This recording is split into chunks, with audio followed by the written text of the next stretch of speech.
අයිබෝන් අද කියලා දෙන්නේ permanent structure එකක් හදන හැටි. ඔයාලා හොඳට බලාගෙන ඉන්න. මේ කේක් නෙමෙයි. ඇත්තටම කේක් කලාවට පටහැනි දෙයක් තමයි මම මේ අද කියලා දෙන්නේ.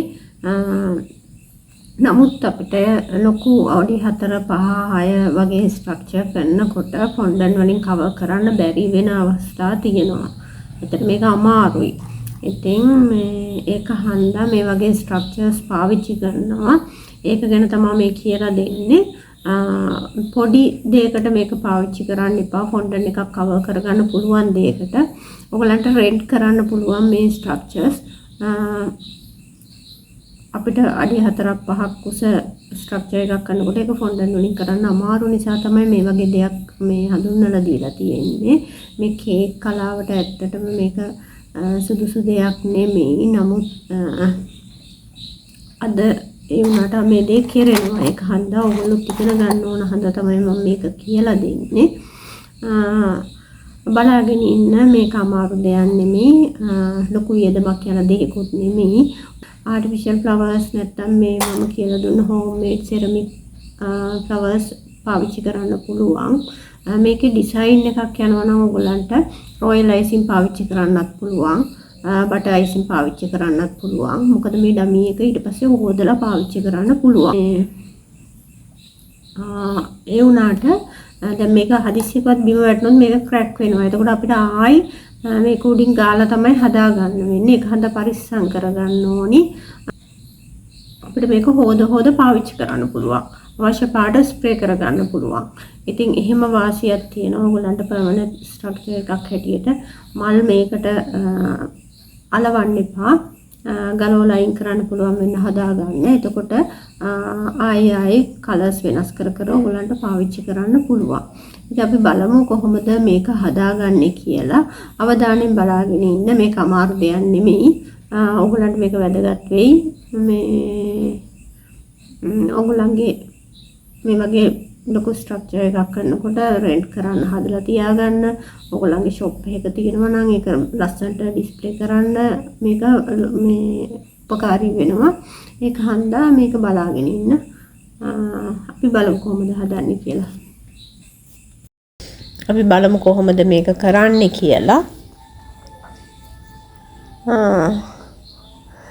දැන් මම භාජනයකට මේකේ මේ පොටි ටිකක් දාගන්නවා. ඒකට වතුර ටික දාලා මේක මිශ්‍ර කරගන්න. අපි අයිසින් ක්‍රම් කෝට් කරන්න ගන්න පදමට අරගන්න මේක. ඔයගලන්ට මම පෙන්නන්නම් මේක ටිකක් අමාරුයි දිය කරගන්න. ඒක හන්දා පොටි ගොඩක් දාලා වතුර දාන්න යන්න එපා. මුලින් පොටි ටිකක් දාලා ඒක දිය කරගෙන ඊට පස්සේ ඒකට තව පොටි ටික දදා අනා ගන්න. ගොඩක් දිය පදමක් ගන්නත් එපා. ගොඩක් ගන්නට ගන්නත් එපා. ගන්න බෑ. අපි අයිසින් ගන්න පදම තමයි මේකේ හරි පදම. ඔයගලන්ට පෙයි. දැන් මේ ප්‍රමාණය හරි. නමුත් මම මේකට තව පොටි ටිකක් දාලා දිය කරනවා. මට මේක මදි මේක කවර් කරගන්න කියලා හිතෙනවා. ඒක හන්ද මම තව ටිකක් දාලා දිය කරගන්නවා. බය වෙන්න දෙයක් නැහැ. මේක දිය වුණොත් ඔයගොල්ලෝ මේ තව පොටි චුට්ටක් දාලා තමන්ගේ ප්‍රමාණයට හදාගන්න. මේ විදිහට හොඳට කලවම් කරන්න. මේක ටිකක් අමාරුයි කලවම් කරගන්න. ඔයගොල්ලන් මේවට පාවිච්චි කරන හැන්දි ස්පැචුලා එහෙම වෙන දෙයකට පාවිච්චි කරන්න එපා. මේවා කෑමට සුදුසු මිශ්‍ර වෙන සුදුසු දේවල් නෙමෙයි. ඔයගොල්ලෝ දන්නවා. ඒක හන්දා ඒවට වෙනම භාජන් තියාගන්න, වෙනම හැඳි තියාගන්න. මේ විදිහට හොඳට කලවම් කරන්න. කැටි හිටින්න නැතුව. මේ කැට හිටියොත් අපිට අමාරුයි අපේ වැඩ කරගන්න. දැන් මේක චුට්ටක් ඝන වැඩි අපිට ගන්න බෑ. වතුර තව චුට්ටක් දාන්න වෙනවා. මේක හන්දා චුට්ට වතුර මිශ්‍ර කරගන්න ඕගොල්ලෝ. අවශ්‍ය ප්‍රමාණයට පොටි දාගන්න.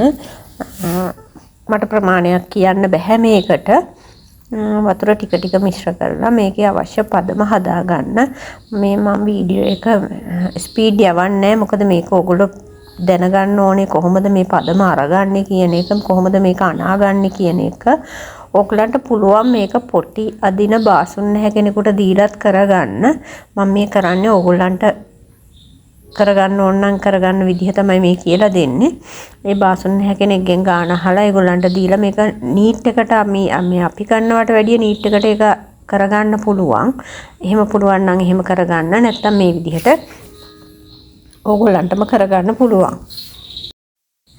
මේ මං ගත්තේ කිලෝ එකේ පොටි පැකට් එකක්. ඒක රුපියල් 140යි උනේ.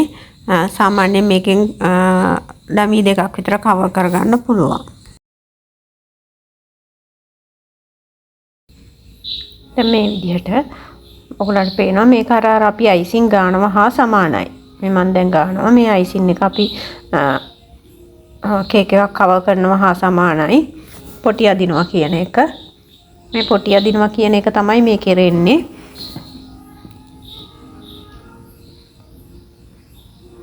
මේ විදිහට ගා ගන්න. වටෙත් ගා ගන්න. මේකට පැලට් නයිෆ් එකක් තිබුණා නම් ඇත්තටම ලේසි.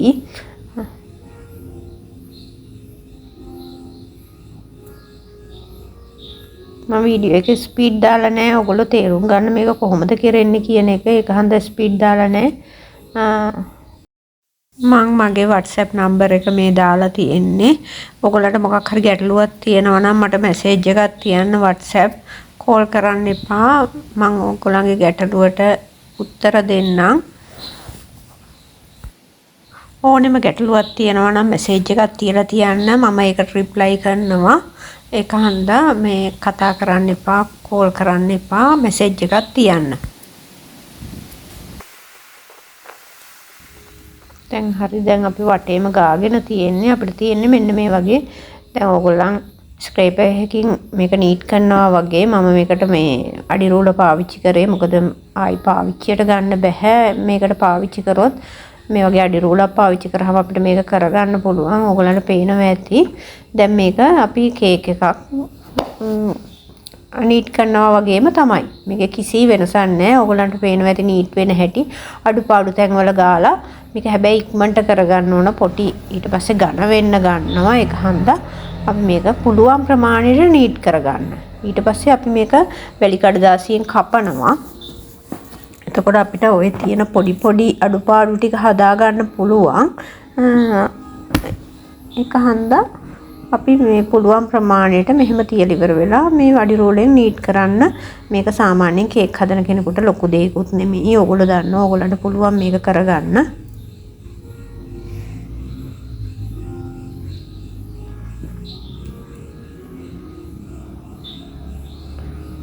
මේ විදිහට නීට් කරලා අපි මේක දෙපාරක් කරන්න ඕනේ. එතකොට තමයි මේක මේ ෆිනිෂින් එක ගන්න පුළුවන්. මේ පොටි ඇදලා අපි මේක කපලා ආයි දෙවෙනි පාරටත් පොටි අදින්න ඕනේ. මම මේ කරන්නේ පළවෙනි පාර.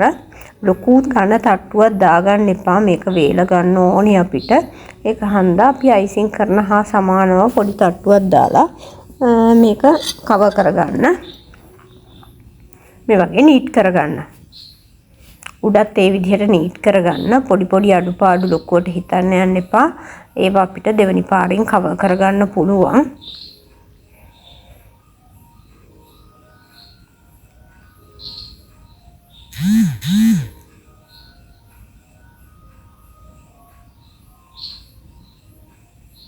මේ උඩ මේ විදිහට නීට් කරගන්න.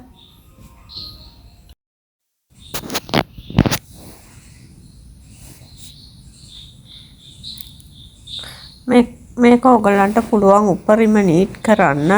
ගොඩක්ම කරන්න යන්න එපා. ගැලවිලා එනවා. මේ උඩ කරනකොට ඔයගලන්ට පෙනෙයි. දැන් අර එතන චුට්ටක් ගැලවිලා ආවා මගේ. ඒක හන්දා මේක හරි පරිස්සමෙන් කරන්න. දැන් අර පේනවද එතන පොඩි සිදුරක් හැදුනා. ඒ වගේ ඒක හන්දා පුළුවන් උපරිම කරන්න. බැරි ටික තියන්න අපිට මේක කපනකොට වැලි කඩදාසියෙන් කපනකොට කපා ගන්න පුළුවන්. මේ විදිහට පුළුවන් තරමට නීට් කරගන්න බලන්න. ගොඩක් නීට් කරන්න ඕනේ. මොකද නැත්තම් ඒක අපිට වැලි කඩදාසියෙන් කපලා අයින් කරන්න බෑ. ඩමි එක මතු වෙනවා. පුළුවන් තරමට නීට් කරන්න බලන්න. ඔයගලන්ට බැරි නැහැ. අපි අයිසිං කේක් එකක් කරනවා වගේ තමයි. ඒක වෙනසක් නැහැ.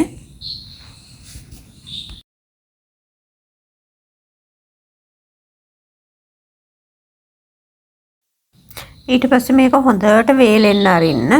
ඒක වැදගත්. හොඳට වේලෙන්න ඕනේ. අපි මේක වැලි කඩදාසියෙන් මදින්න.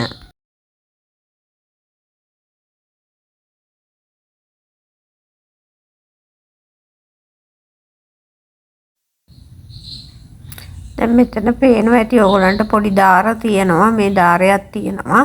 ඒවා අපිට මැදලා අයින් කරන්න පුළුවන්. ඒවා නීට් කරන්න ගොඩක් යන්න එපා.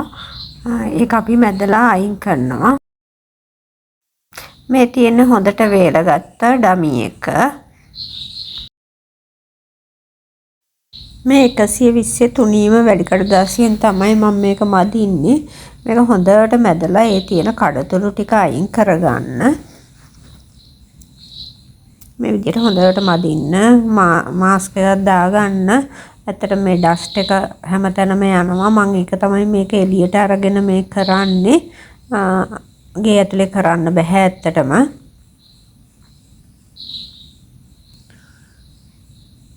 හොඳට මේ විදිහට වැලි කඩදාසියෙන් මදින්න. මේක හොඳට වේලිලා නොතිබුණොත් වැලි කඩදාසිය ඔක්කොම පොටි ටික ඇලෙනවා. අපිට මේක සාර්ථක වෙන්නේ. ඒක හන්ද හොඳට පායන දවසක මේක කරන්න. ඉරේලිය හොඳට තියෙන වෙලාවක මේක හොඳටම වේලිච්ච වෙලාවක වැලි කඩදාසියකින් මදින්න. නැත්තම් මම දෙවනි පාර මේක කරනකොට ඔක්කොම පොටි ටික මේක ඇලෙන්න ගත්තා. වැස්ස ගතිය. ඒක හන්ද මේක වේලුනේත් නැහැ. නමුත් මම මේක පොරොන්දු වුණා කරනවා කියලා ඒක හන්ද මට කරගන්නත් ඕනේ. වැලි කඩදාසිය මැද්දට ඒක හරියට නීට් කරගන්න බැරි වුණා මට. දැන් මම මේ ගානේ දෙවනි පාරට පොටි. මේක තුනී තට්ටුවක් තමයි අපි ගා ගන්න ඕනේ. මෙහෙම ගාලා අපි නීට් කරනකොට මේක තුනී වෙනවා.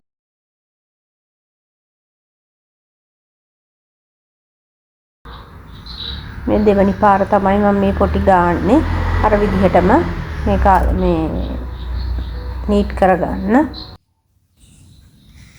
ඉස්සෙල්ලා විදිහටම මේ විදිහට පොටි ගාලා නීට් කරගන්න තියෙන්නේ.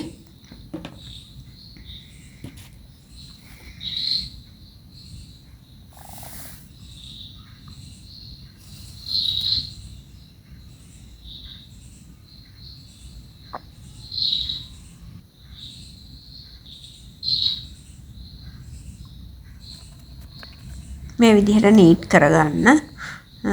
ඊට පස්සේ අපි ආයෙත් මේක හොඳට වේලෙන්න දෙන්න ඕනේ. වැලි කඩදාසියෙන් කපන්න කලින් හොඳට වේලෙන්න ඕනේ. මේ විදිහට දෙවෙනි පාරට නීට් කරගත්තාම අපේ තියෙන කඩතුළු හිඩැස් ටික වහ ගන්න පුළුවන්. ඊට පස්සේ මම මේ කරන්නේ දෙවෙනි පාරට පොටි ඇදලා ඒක වේලුණාට පස්සේ කපඩ එක මේක මට හොඳටම වේල ගන්න බැරි වුණා. මොකද වැස්ස මේක වේලුණේ අඩුයි.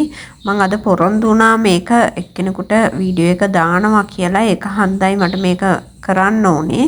මේ 120 වැලි කඩදාසිය ඔක්කොම ඇලෙන්න ගත්තා මේ ඩමි එක. මොකද පොටි වේලිලා නැහැනේ. ඒක හන්දයි ඒ ටික මේ මෙයා බලාගෙන ඉන්නේ. යාව අරගන්න කියලා තමයි යා කියන්නේ ආසනීපෙන්. එයාට කැන්සර් එකක් මේ කටේ. එයාව ඔපරේට් කරලා තියෙන්නේ.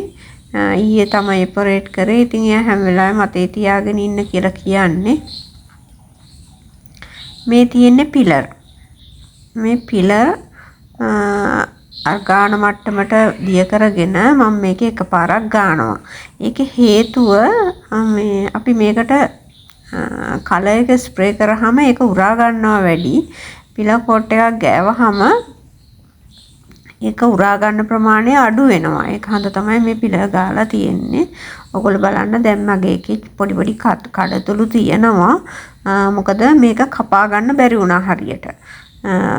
ඔක්කොම ඇලෙන්න ගත්තා. මේ නමුත් ඒක ලොකුවට පේන්නේ නැහැ. ඔයගොල්ලන්ට මේක කරගන්න පුළුවන්. හොඳටම වේලෙන්න දීලා කැපුවාම අපිට මේක හොඳ ලස්සන්ට ෆිනිෂින් එක ගන්න පුළුවන්. තියෙන ලොකු මේ වගේ දාර හිටින්නේ නැහැ. අපිට ඒක කපලා හදා ගන්න පුළුවන්. මේ තියෙන්නේ ෆ්‍රෙෂ් ෆ්ලවර්ස් වලට ස්ප්‍රේ කරන ස්ප්‍රේ එක. ඔයගොල්ලෝ ඒක අරගන්න ඕනේ මේකට. මේ ඇක්‍රලික් කලර් ගන්න එපා. ඒක මේ ෂයින් එකක් තියෙනවා. ඒවා ස්ප්‍රේ කරන්න බෑ. ලැකර් වගේ එක. මේක හරි ලස්සනයි ස්ප්‍රේ කරාම ෆ්‍රෙෂ් ෆ්ලවර්ස් වලට. ඒක ගණන් චුට්ටක්. නමුත් ඒක පාවිච්චි කරන්න. ඒකේ ඕන කලර් එකක් තියෙනවා. අරගන්න. ෆ්‍රෙෂ් ෆ්ලවර් විකුණන තැන්වලත් තියෙනවා. නැත්තම් කොළඹත් තියෙනවා. ඔයගලන්ට අරගන්න පුළුවන් අවශ්‍ය පාට.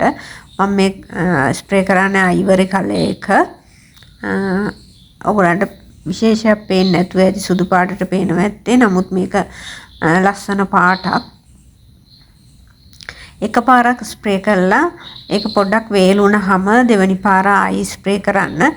තුන්වෙනි පාර ඕගලන්ට ඕන නම් ආයි ස්ප්‍රේ කරන්න. මොකද එතකොට ඕගලන්ට අවශ්‍ය කලර් එක ගන්න පුළුවන්. අවශ්‍ය කලර් එක බලලා එනකන් ඕගලන්ට ස්ප්‍රේ කරන්න පුළුවන්. මේක ගොඩක් පරණයි. මම පාවිච්චි කරේ නැහැ.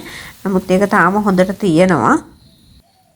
මේ මගේ අවුරුදු 8ක් විතර පරණ හෝම්මේඩ් සෙරමික් ක්ලේ මල් ටික. මේ තියෙන්නේ හදාගත්ත එක. මේකේ තියෙනවා පොඩි පොඩි අඩුපාඩු. මොකද මට මේක හරියට කරගන්න බැරි වුණා වැස්සත් එක්ක. මම මේ පොරොන්දු වුණා කෙනෙකුට මේක කරනවා කියලා. එයා බලාගෙන ඉන්න හන්ද තමයි මම මේක කරන්න ගත්තේ. මේ වගේ කඩතොළු නොහිටින්න ඔයගොල්ලෝ හදාගන්න. මේක ඉවසීමෙන් කරන්න පුළුවන්. හොඳට අපි කේක් එකක් අයිසිං කරනවා වගේම තමයි. ඔයගොල්ලෝ දැක්කනේ දැන් මේක මම කරනවා. අයිසිං එකේ පදමටම අරගන්න ගාන්න පුළුවන් විදිහට අරගෙන ඉවරලා පැලට් නයිෆ් එකකින් හරි ගාන්න. හැබැයි ඒවා පාවිච්චියට ගන්න එපා කේක් හදන්න. මොකද කේක් හදන්න පාවිච්චියට ගන්න එපා. අපි මේක කෑමට පාවිච්චි කරන්න හොඳ දෙයක් නෙමෙයි මේ කරන්නේ. මේවා කේක් නෙමෙයි. ඇත්තටම මුලින් කියන්න ඕනේ මේ කේක් නෙමෙයි. අපි පර්මනන්ට් මේ ස්ට්‍රක්චර් එකක් විදිහට මේක පාවිච්චි කරන්නේ. මේක කේක් ඇත්තටම කේක් කලාවට පටහැනි දෙයක්. ඇත්තම කතාව. මේක කේක් නෙමෙයි. ඒක හන්දා මේකට මේවා අවශ්‍ය වෙලාවට ප්‍රයෝජනෙට ගන්න තමයි මේ කියලා දෙන්නේ. මට බයින්න එපා මේවා මෙහෙම මේ කේක් නෙමෙයි කියලා. මේ තියෙන්නේ දැන් ඒකේ තියෙන කඩතොළු එහෙම ඕගොල්ලන් අයින් වෙන විදිහට හදා ගන්න. ඕගොල්ලන්ට තේරෙනවා පැලට් නයිෆ් එකක් පාවිච්චි කරලා ඉවරලා මේක ගා ගන්න පුළුවන්. ඊට පස්සේ අර විදිහටම අපිට ස්ක්‍රේපර් එකෙන් මේක නීට් කරගන්න පුළුවන්. අන්තිමට දැන් අපි මේක පිළ ගානවා. පිළ ගාන්නේ ෆ්‍රෙෂ් ෆ්ලවර්ස් වලට ස්ප්‍රේ කරන ස්ප්‍රේ එක තමයි මේකට පාවිච්චි කරන්නේ. එතකොට ඒක උරා ගන්නවා වැඩි. පිළ ගෑවහම ඒකේ උරා ගැනීම අඩු වෙනවා. ඒක තමයි පිළ ගන්න හේතුව. නැත්නම් පිළ නැතුව පුළුවන්. මේ තියෙන්නේ අයිවරි කලර් එක. මේක ඔයාලට පැහැදිලිව පේන්නේ නැතුව ඇති. මම මේකට දැන් මේ වගේ එජ් එකට මොකක් හරි අපිට පුළුවන් මේ වගේ මොකක් හරි රිබන් එකක් දාගන්න. එහෙම නැත්නම් ඔයගොල්ලෝ කැමති විදිහට අයිසිං එකෙන් මේක කරන්නත් පුළුවන් ඔයගොල්ලන්ට. රිබන් එකකින්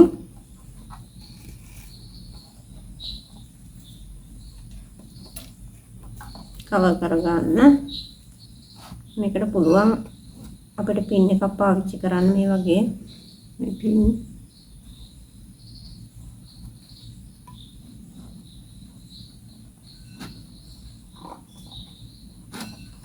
මට ඕනම මල් එකක් මේ ආටිෆිෂල් ෆ්ලවර්ස් නැත්තම් මේ මම පාවිච්චි කරන මේ අර සෙරමික් හෝම්මේඩ් සෙරමික් ක්ලේ මල් පාවිච්චි කරන්න පුළුවන්.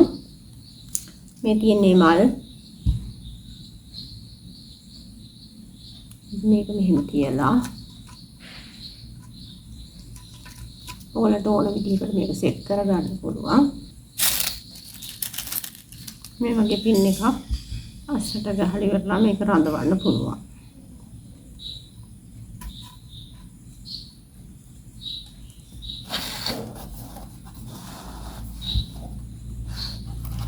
අදහසක් ගන්න කිව්වේ මේවා ගොඩාක් පරණ මේ මගේ මල් මේ පරණ අවුරුදු 8ක් විතර පරණ මල් ටිකක් මම මේගොල්ලන්ට අරගත්තේ. තියෙන්නේ